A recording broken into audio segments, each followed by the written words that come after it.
second, right? 125 milliseconds. This is 6 seconds.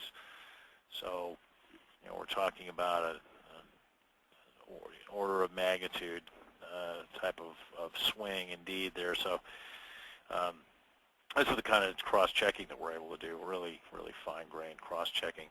Now, this kind of thing is not going to happen by accident. You are going to have to design the tests and the models so that they spit out the same kind of data that you can compare against each other. It was not an accident that there were simulation clocks or meters, if you will, keeping track of this exact set of 5 transactions here, nor was it an accident that we were very carefully timing that. We built our tests to make sure that we could have comparability between the test results and the simulations. Now, tools. You need tools for performance, load, and reliability testing. I suppose that someday or another I'll be consulting with a client and I'll actually see a situation where somebody's doing manual performance, load, and reliability testing, and that makes sense to me, and I say, oh yeah, that's right, that's the way to do that. But most of the time, well, every time that I've seen this happen, someone doing manual performance testing, after enough digging, I could satisfy myself and usually them that it was not legit. So you're going to need tools, and you have options here. Now, of course, there are commercial tools. We're all familiar with commercial tools because they have a marketing budget and they can make us aware of their tools. There are open source tools, which you'll have to actually go find, but they're out there. And there are custom developed tools that you build yourself. And you might, in some situations, need a mix of these, a combination of these tools, because you'll find that any one of them by itself is not actually able to work. So I've listed some sources here for places to go to look for open source tools in case you're at a loss as to where to start, though of course just doing a web search, open source performance test tool, probably get you started. Now, the thing I'll mention here, because I see a lot of our clients making, well, not a lot, but some significant number of our clients making this mistake of, oh, it's free, so just download it and use it. No, you don't want to do that. You want to have a thought-out test system architecture here. And our advice to our clients is always that you should evaluate the free tools that you accept as rigorously as you evaluate the ones you buy. So, a story about tool acquisition not going well. This is a sad story, but it's a story that some of you might have heard before, and in fact a story that some of you might even have lived. I hope not, but anyway, we have a client that before they were our client, sent 2 people to a conference, a testing conference in the United States. And at that testing conference there was an event called the Tool Expo. And the Tool Expo is basically a lot of free food and free booze from the tool vendors to people who were wandering around after the first night of the conference, and the salespeople are their pitch. Well, they ran into a very persuasive salesperson who, combined with the free food and especially the free booze, worked on them to convince them that they should buy this very expensive tool.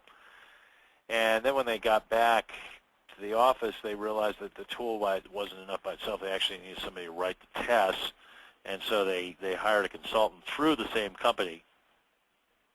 So you can imagine the consultant, the training company is very happy, right? So they now not only have they sold the tool, but they have a consultant there who's billing an hourly rate. And things went from bad to worse here now, because as the consultant got done building the tests, there was no transition plan. The consultant just got done and basically left. And further, what they were trying to automate was the graphical user interface of this engineering package, and it really wasn't the world's most stable interface. It wasn't that the interface was changing, but just that there could be multiple results that were equivalent, but they looked really different. So unless you happen to be an oil engineer, you could look at this stuff and say, oh yeah, that's clearly different. But an oil engineer, a petroleum engineer, look at it and go, no, that's tolerable difference. That doesn't indicate anything significant. So the consultant then eventually left. There was no knowledge transfer, and the tools were basically unusable. They were used for a while afterwards, while they were still, there was the process of rotting, but eventually they just rotted away, and the company was left out $500,000 and nothing to show for it, but a box.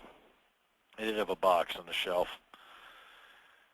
So don't buy tools like that. That you don't want to make those kind of buying decisions. You should have a design for your performance, load, and reliability test system, and then you should be able to identify the specific tool requirements to build that system. And at that point, you're ready to start shopping for tools, armed with a list that tells you what needs to happen and what the tool needs to do.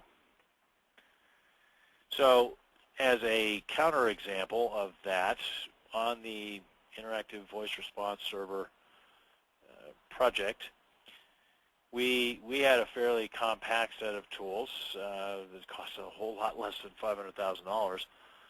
We had QA Partner, which is now called Silk, and that's what we use to drive the call center applications via the graphical user interface call center application. And then we had custom-built load generators that would interact with the interactive voice response servers, sending DTMFs and listening to DTMF tones coming back and understanding, okay, this is where I am in the call flow and so forth. Middleware, we had custom-built middleware to allow us to do end-to-end testing from the IVR side through to the call center side and vice versa. And we used a lot of free tools like the TCL programming/scripting language, if you will, to create test components. So here's the architecture of the system under test. You see over on this side we have basically the call center. So we've got a customer service agent and content management agent and another customer service agent. And then we have, this is the excuse me, the back end, if you will, I should include this too, of the call center. It does call routing and so forth. And then out here we have the interactive voice response servers. So